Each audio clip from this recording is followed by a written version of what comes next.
Assalamualaikum warahmatullahi wabarakatuh. Perkenalkan, saya Kenny Jaya.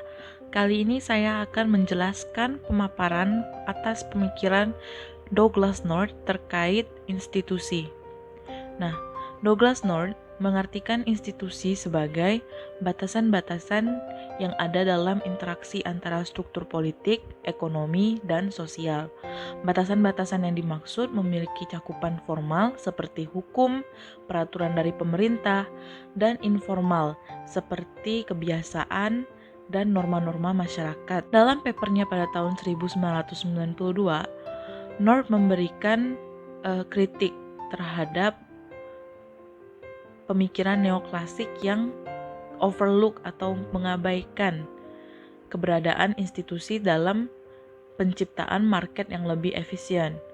Menurut North, untuk menciptakan market yang efisien dengan biaya transaksi yang lebih rendah, diperlukan adanya campur tangan institusi yang setiap saat berubah dinamis berbeda-beda tergantung partisipan di dalamnya. Nah, North menyatakan ada 4 faktor yang terkandung dalam biaya transaksi. Yang pertama, faktor pengukuran atau measurement. Hal ini adalah perhitungan nilai barang dan jasa yang terlibat dalam suatu transaksi. Yang kedua, faktor enforcement atau penegakan. Faktor ini adalah dibutuhkan adanya pihak ketiga yang tidak berpihak yang dapat memastikan bahwa setiap pihak dalam perjanjian melakukan bagian dari kesepakatannya. Yang ketiga, faktor ideologi yang mengacu pada rangkaian nilai yang dianut seorang individu dan mencerminkan perilaku individu tersebut. Yang terakhir, faktor market size atau ukuran pasar. Faktor ini mempengaruhi keberpihakan suatu transaksi. Biaya transaksi secara umum dibedakan menjadi 3. Pertama, biaya pencarian dan biaya informasi. Biaya ini untuk menentukan ketersediaan barang yang diperlukan dan mencari kondisi yang ideal yang diinginkan. Yang kedua, biaya tawar-menawar atau bargaining cost.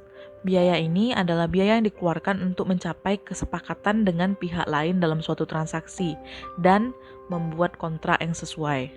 Yang terakhir, biaya kebijakan dan penegakan, yaitu biaya untuk memastikan bahwa pihak lain tetap berpegang pada ketentuan kontrak yang telah disetujui dan konsekuensi jika terjadi penyimpangan perilaku salah satu pihak.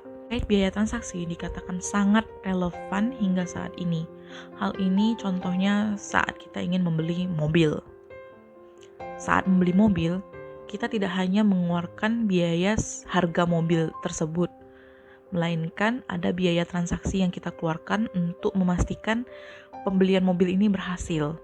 Yang pertama, biaya mencari dan menentukan kondisi mobil dari informasi. Jadi kita harus mencari mobil seperti apa yang kita inginkan, dengan harga yang bagaimana, dan di mana tersedianya. Lalu kita mengeluarkan biaya untuk bargaining atau tawar-menawar.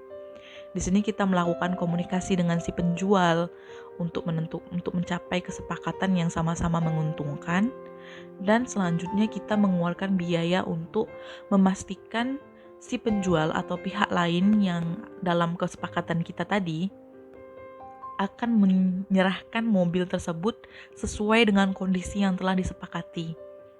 Baiklah, sekian penjelasan dari saya. Terima kasih atas perhatiannya. Wassalamualaikum warahmatullahi wabarakatuh.